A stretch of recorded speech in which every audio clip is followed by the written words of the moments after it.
Keberadaan Abdul Purnomo alias Purnama, 8, warga di Jalan Ahmad Yani, Kelurahan Temindung Permai, Kecamatan Sungai Pinang, Kota Samarinda, Provinsi Kalimantan Timur, hingga saat ini masih misterius.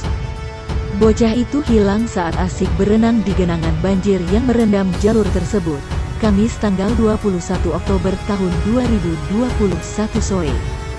Keterangan Lina, 36, tante korban.